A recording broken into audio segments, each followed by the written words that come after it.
Hello, everypony. My name is Hawk Nightwing, the most unapologetic defender of G5 you'll ever meet, and I just watched the 59th episode of Tell Your Tale Moon Festival. Now, I know this review is unexpected considering my prior statement and the fact my G5 defense video is still not out yet, but bear with me here. I'm going to try and make my long community post as simple and straightforward as I can. So, to those of you who didn't read, basically with Make Your Mark Chapter 5 being so close on the horizon, I made a new launch date for the Producer Nightwing triple feature event coinciding with that day.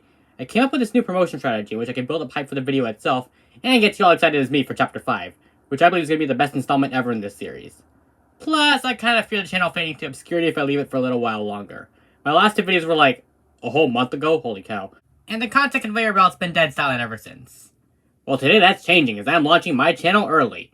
That way we can hopefully have a bigger audience for when the G5 defense video does drop. Not saying there's anything wrong with you guys are awesome. Just, this is a big and ambitious project, and I'm hoping for the maximum engagement possible. So with that in mind, if you are new here, then feel free to leave a like on this video, and subscribe to the channel if you want to see both parts to a passionate defensive milestone Generation 5, the microsecond it comes out. Now with that out of the way, on to the review.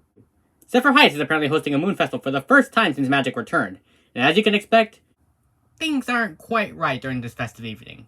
A mysterious source of magic is supercharging Pegasi while they fly. A giant ball is rolling through the indoor market and putting everybody in danger, reminiscent of growing pains, and Zip will not stand for this whatsoever. So she vows to get to the bottom of this, find out the source of the magic acting up, and fix the festival in time for the grand finale. So, what did I think of the episode? Well, it was good. It was alright. I mean, coming off the last episode, which was emotionally heartfelt and more mature, this kind of felt like a step back into more simplistic territory. Now, there were things to love here, don't get me wrong. For one thing, Zip steps back to the spotlight as a detective, and the comedic interrogations she's known for were quite funny to see. What did you eat today? Breakfast, lunch, and dinner? Pancakes, pancakes, and pancakes! Mate, how do you have pancakes for breakfast, lunch, and dinner? Don't you get tired of eating the same thing over and over after a while? Oh well, to each their own, I guess. I'll just go ahead and call this guy Pancake Pony. Second, Sunny blocking out the moon with their alicorn form using the lanterns was cool to see, especially with that aurora rainbow light shining out of the crowd at the end. That was a spectacular shot. It actually kind of reminded me of Rainbow Road Trip with the Rainbow Generator.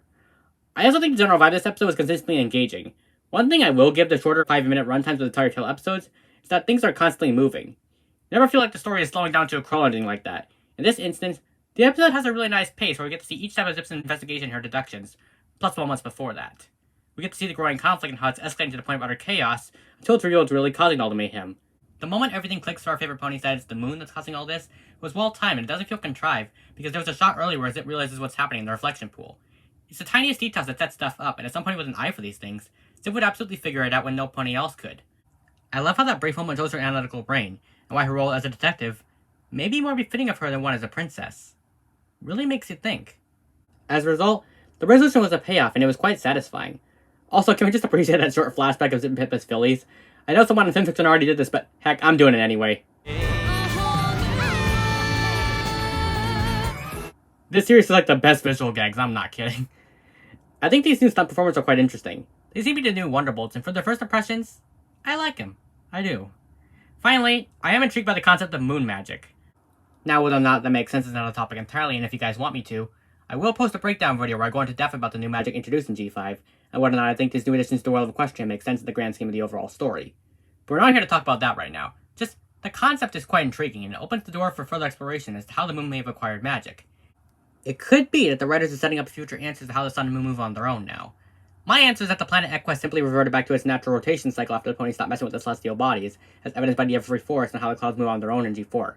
But there could be a different explanation. I think this could be a key clue. Could the sun and moon be operating on residue magic, and that's why they move on their own now in the present day? The stats seem to be leaning more towards that, and my brain is just exploding with ideas right now. Now for the problems, I only have a couple minor ones. One of them is supposed to be being used as the show's punching bag. Again.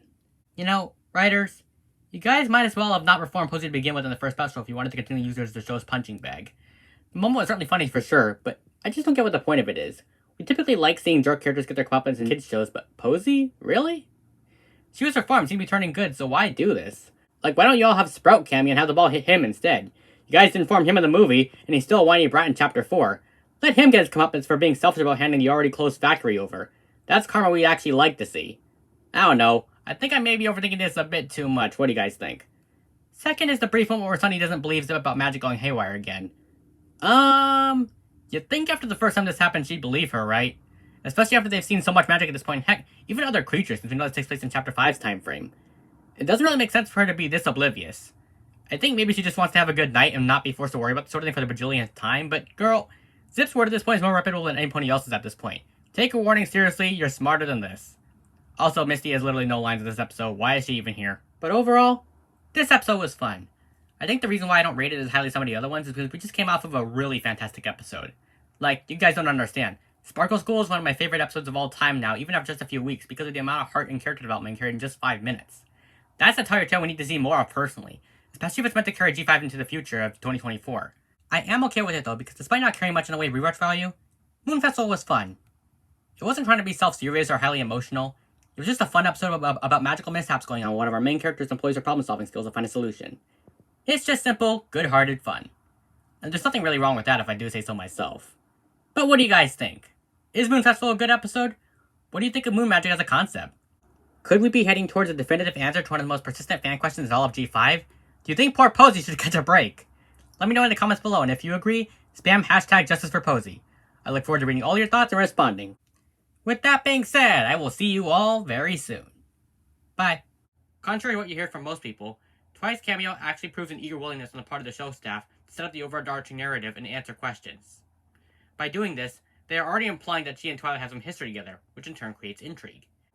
I mean, the fact that everyone had tons of questions after the scene took place doesn't prove bad writing, but that the writers did their job. You're supposed to be left with tons of questions afterwards, and we're not going to get the answers right away.